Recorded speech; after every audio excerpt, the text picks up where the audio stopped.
The ghost demands a debt. His name was Finn, and his body now lies cooling on a slab of granite, the lifeblood frozen black on his high tunic. Pure, the old leader, stares at the wound. It is a clean, deep puncture, a hunter's work. The spearhead that did this was nabbed from a specific vein of grey flint, the kind found only upriver, in the territory of the others. It is a signature carved in flesh. This was the 5th death in as many seasons, a bloody tally in a feud that has poisoned the valley. This is the grim arithmetic of retaliatory killing, a cycle that grinds clans to dust. The conflict is not born of hate, but of hunger. The valley, a green artery carved through the frozen landscape of this chapter of prehistory, is a corridor for the great herds of bison, for generations. The two clans shared it, their territories overlapping like the fingers of clasped hands. But the winters grow longer now. The herds thinner. Scarcity has sharpened fear into a weapon. A disputed kill became a shoving match. A shoving match a thrown rock. A thrown rock a well-aimed spear. Now, the valley that once gave life has become a graveyard. The advanced Moose-Terrian spear points, marvels of ancient tools and technique, are used not just for hunting beasts, but for hunting men. These are the brutal realities of prehistoric life for these early humans. Leo looks at his people. They are a clan of ghosts in waiting. Too many strong hunters are gone. The children are thin, their eyes too large. The others are stronger, younger, more numerous. He knows, with the cold certainty of age, that they will not survive another year of this. The debt to the ghost of Finn cannot be paid with another ghost. It would be a mortgage on their own extinction. His mind, a repository of his people's hominid history, searches for a path that is not the well-worn track to annihilation. He must do something that has never been done. He sends a runner, an old woman carrying not a spear, but a single, unadorned swan feather, a sign for parley. They meet on the flat, windswept chalk that separates their territories. Grak. Neither of the others stands with his hunters, their posture radiating suspicion. Bior stands alone. His unarmed state is only shield. He speaks, his voice a low rumble. The word simple, hammered into shape by necessity. He does not ask for peace. He offers a trade, a cessation of killing, but with a guarantee. He points to his granddaughter, Lyra, a girl of 8 summers, watching from the ridge. Then he points to Grak's own son, a boy of similar age named Kale. The idea is monstrous, unnatural, yet brutally logical. A life for a life. Not taken, but given. A living promise, for one full turn of the seasons. They will trade their futures to secure their present. It is a form of social calculus, so profound it is almost madness. A hard choice that will leave a scar on their souls, one that future archaeology will never unearth.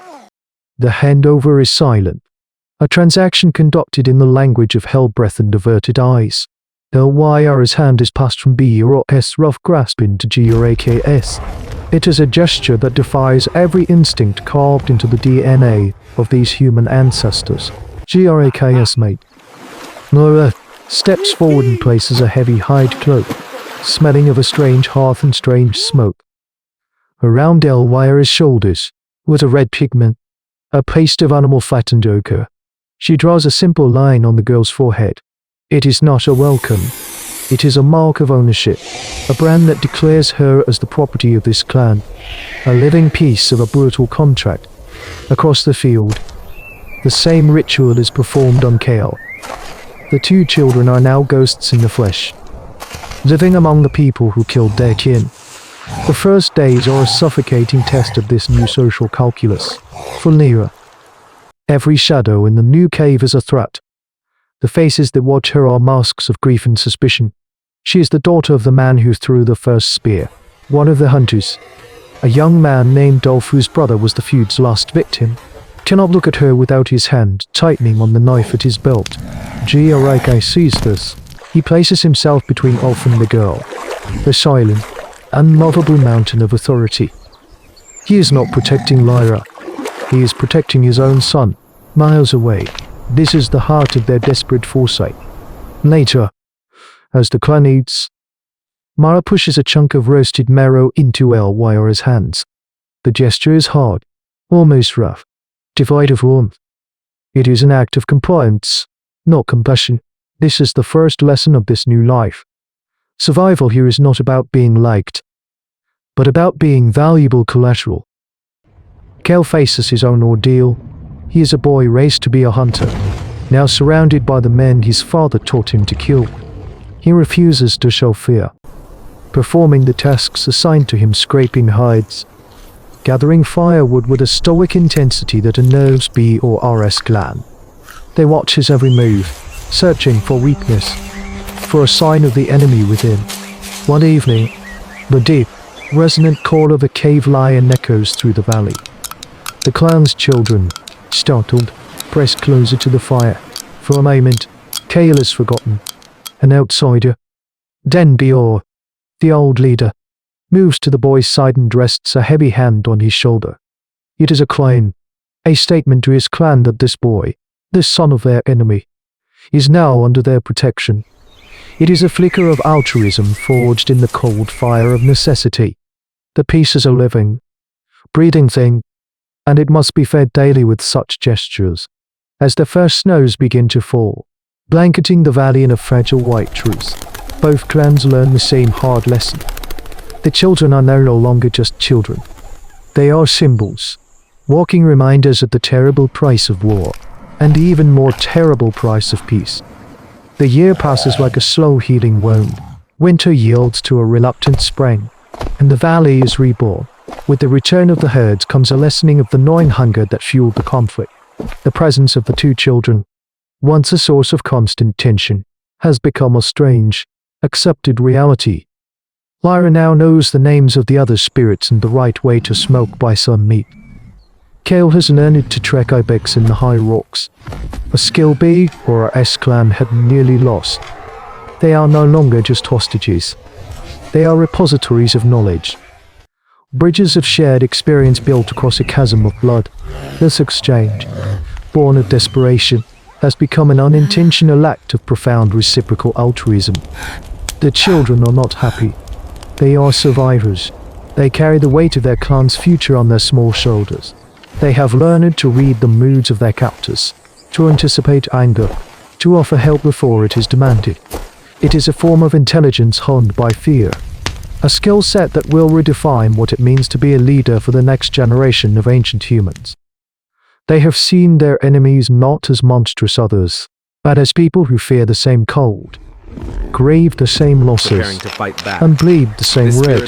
This is the seed of a revolutionary idea, a concept that will be studied by paleoanthropology millennia later as a key step in the journey of our species, the capacity to see humanity in the face of an adversary.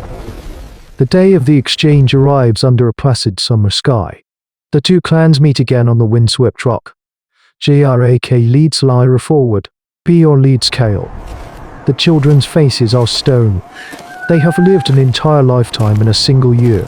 When they all return, there is no joyful reunion. Their families reach for them. But the children they receive are not the ones they gave away. Lyra flinches at her grandfather's touch, her instincts now wired to the gestures of another clan. Kale looks at his own father with the wary eyes of a stranger. They have become ambassadors from a foreign land.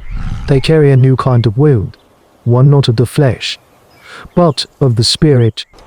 A wall of experience now separates them from their own people. The cycle of killing is broken, but the cost is etched into the souls of two children who were forced to become the price of peace. The valley is quiet now, the ghosts of the dead finally at rest. The two clans will not mingle, but they will no longer hunt one another. A new law has been written in the valley, a law paid for not with blood, but with the innocence of the young. This fragile truce, this hard-won equilibrium, is their greatest innovation. This act, born of a brutal calculus, is a watershed moment in the story of our species. It is the first clumsy attempt at diplomacy, an idea more powerful than any stern axe. The sacrifice of Lyra and Kale is not a footnote. It is the invention of the treaty, the non-aggression pact, The peace accord. It is the moment we began to use our most sacred bonds to love for our children, not as a reason to kill, but as a reason not to. Their story demonstrates that the evolution of humanity is not just about bigger brains or better tools, but about the slow, painful development of new social technologies. We learned to bind ourselves with promises, to use empathy as a shield, to mortgage the present for the hope of a future. The scars left on those two children are the birthmarks of a more complex society. We still send our young to foreign lands, not as hostages, but as students, diplomats, and ambassadors, hoping to forge the same fragile peace that the RNG purchased at such a terrible price. Their desperate gamble echoes in every handshake that ends a war, in every treaty that averts one. The past is never dead. It is a landscape we carry within us, its mountains and rivers shaping the choices we make today. But what happens when the land itself declares war?